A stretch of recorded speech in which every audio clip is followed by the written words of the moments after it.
let's just get to it. Krampuses are very, very, very wild, and Krampuses are very beautiful.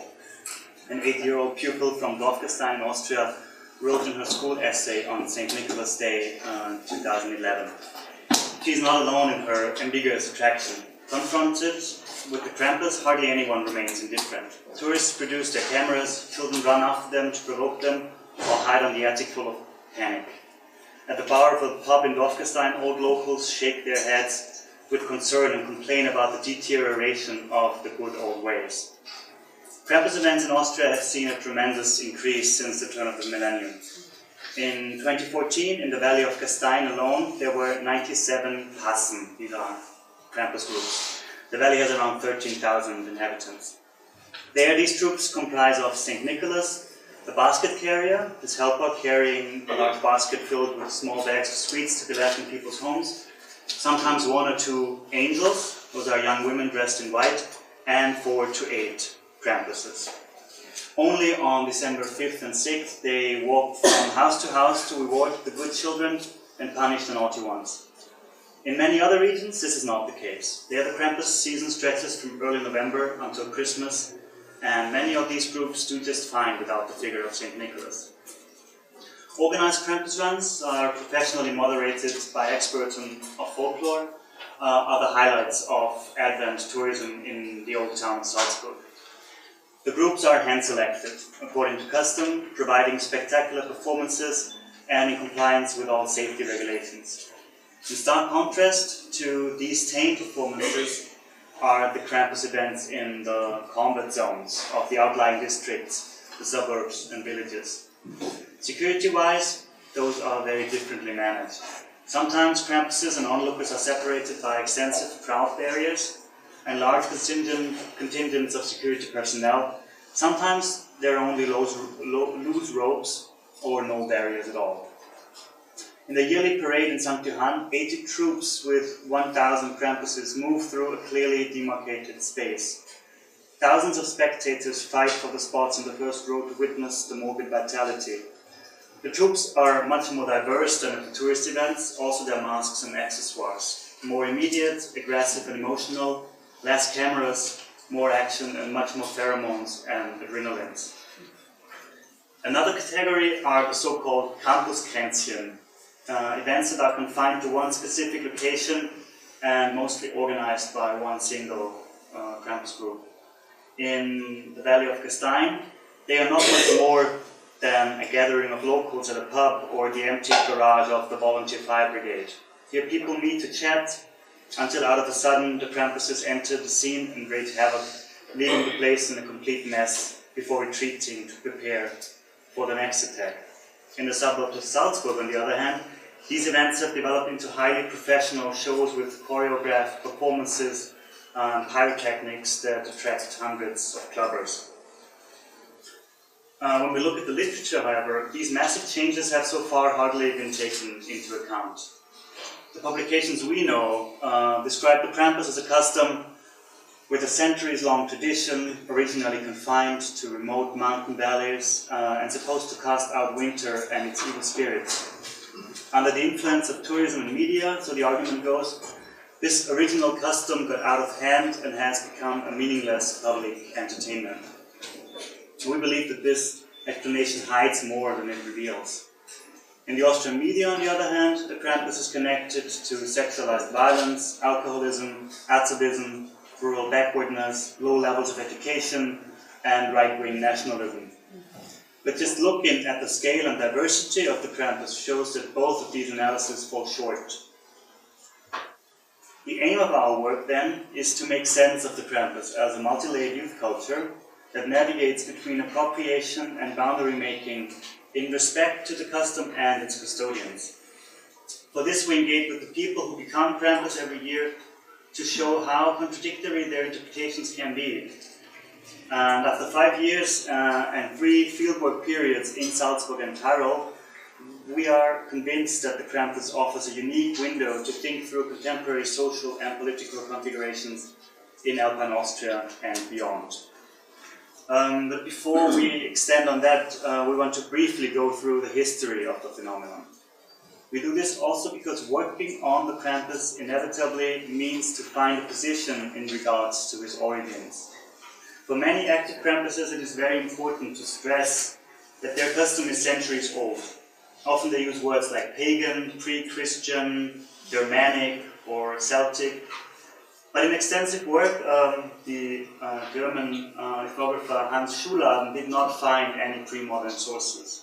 His oldest document is from 1582 from the Bavarian town of Gießen, in which the participant of a hunt on the Percht received a monetary remuneration without giving any further details. In the 17th century, the reports from Bavaria, Tyrol, and Salzburg pile up. All of the sources until the early 19th century referred to these events with regards to Percht or Perchten, with Krampus entering the scene only later. Now, Percht is a word that is mostly thought in relation to the old deity Perchta, but the similarity between the two words is the only clear connection between a pre-Christian religious belief and the Krampus.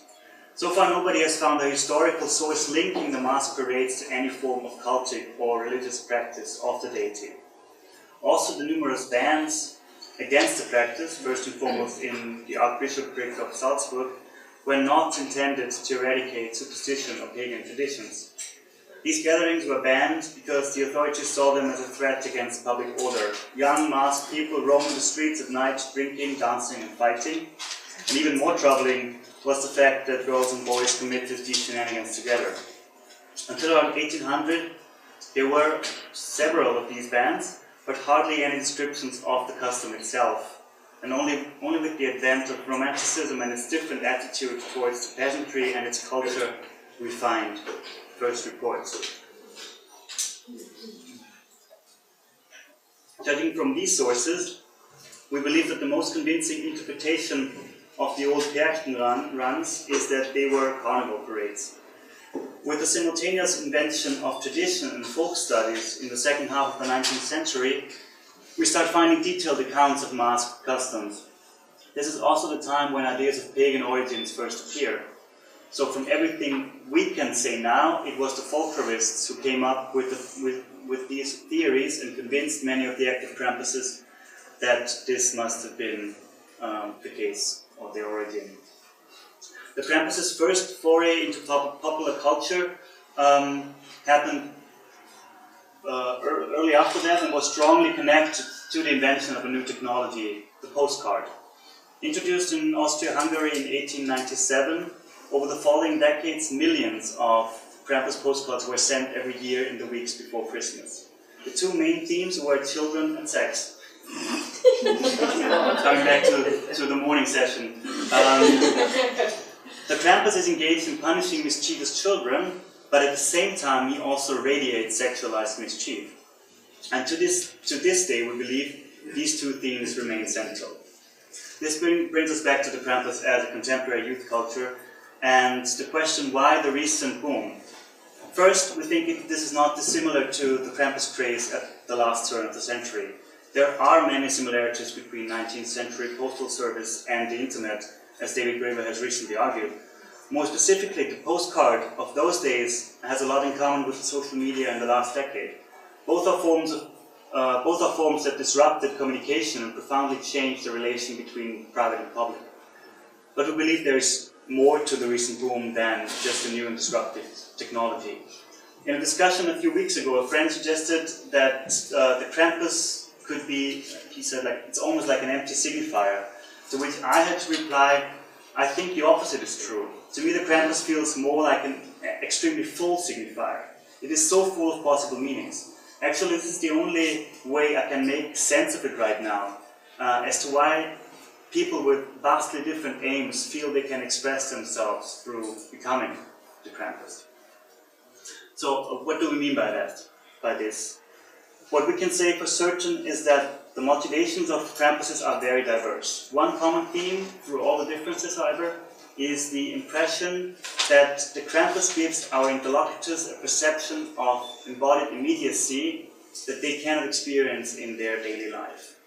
Through the liminality of becoming Krampus, they feel a precarity. They can strangely translate, we think, into a subject position that provides them with security in challenging times.